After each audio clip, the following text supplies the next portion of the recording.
हो र राष्ट्र यो त जनमनमा बस्ने साझा एउटा शास्त्र। हिमालको शिर अनि पहाडको काख, तराईको फाटमा छ नेपालीको साथ, तराईको फाटमा छ नेपालीको साथ।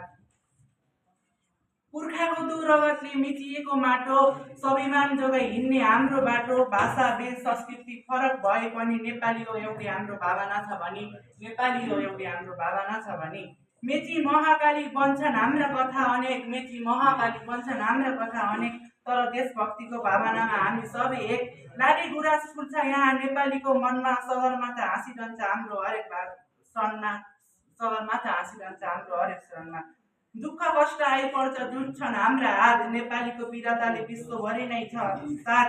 राष्ट्रप्रतिको यो प्रेम नै हाम्रो पहिचान हो, देशको रक्षा गर्नु नै हाम्रो ठुलो सान हो, देशको रक्षा गर्नु नै हाम्रो ठुलो सान हो। बुद्धको यो देशमा शान्तिको छ ज्योति, बुद्धको यो देशमा शान्तिको छ ज्योति, वीरहरूको गाथा यहाँ चम्किनेछ कति।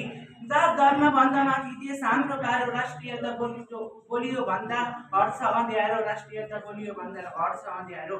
सिमानाको रक्षा गरौँ बनौँ सधैँ सहज, हाम्रो एकताले चम्को सिङ्गो यो जगत। राष्ट्र नै हो सर्वोपरि, राष्ट्र नै परान, नेपाल भई बाँच्नुमा छ हाम्रो ठुलो मान, नेपाल भई बाँच्नुमा छ हाम्रो ठुलो मान। कर्णाली र कोशी बग्छन् यही देशको काखमा, पशुपति र लुम्बिनी छन् नेपालीको आँखामा। प्रकृतिको यो सुन्दरता हाम्रै सम्पत्ति हो, राष्ट्रियता जगाउने यो देशको ज्योति हो, राष्ट्रियता जगाउने यो देशको ज्योति हो। युवा वर्ग उठौँ अब देश बनाउनलाई, पुर्खाको त्यो गौरवले उच्च बनाउनलाई। पसिना यो आफ्नै माटोमा बगाउनु पर्छ, नेपालको नाम विश्व सामु चम्काउनु पर्छ।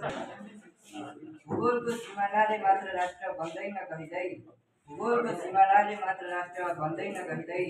माटोको हरेक कणमा नागरिकको धड्कन चाहिन्छ जहिले, माटोको हरेक कणमा नागरिकको धड्कन चाहिन्छ जहिले। कागजको नक्सामा कोरिएका रेखाहरू त केवल सीमा हुन्, कागजको नक्सामा कोरिएका रेखाहरू त केवल सीमा हुन्। राष्ट्र त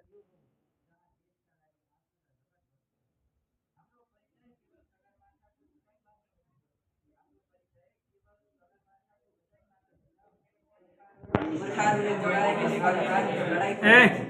बुद्धको शान्त आँखा र कुन्दुरीको सङ्गम भयो, बुद्धको शान्त आँखा र कुन्दुरीको सङ्गम भयो, संसारले धुर्म सिकाउनु पर्छ।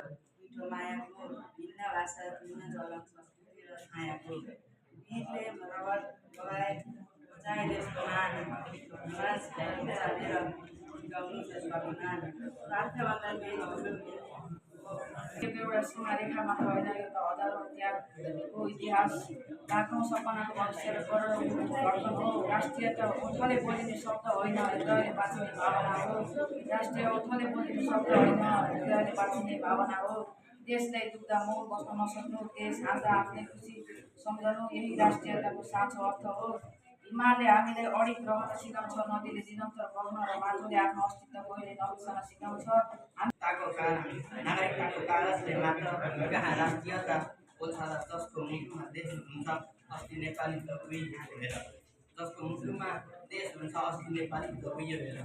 हिमालको हिउँ पग्लिएर मधेसको तिर्खा मेटाइन्छ यहाँ, छरिएका अनेकौँ जात जाति एउटै नेपाली भई भेटिन्छन् यहाँ, छरिएका अनेकौँ जात जाति भई एउटै नेपाली भेटिन्छ यहाँ। बुद्धको आँखामा आँसु, गुरुङजीको सेलोमा पीडा उस्तै छ, पसिना बगाउने मजदुरको देशप्रतिको आशा उस्तै छ, पसिना बगाउने मजदुरको देशप्रतिको आशा उस्तै छ।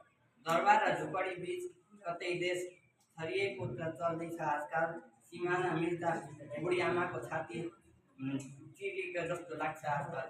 तर पनि आशा मरेको छैन अझै, हामीलाई बोलाउँछ देशले, जहाँ पुगे पनि नेपाली मन मातृभूमिकै काखमा फैलाउँछ, जहाँ पुगे पनि मन नेपाली मातृभूमिमै फैलाउँछ।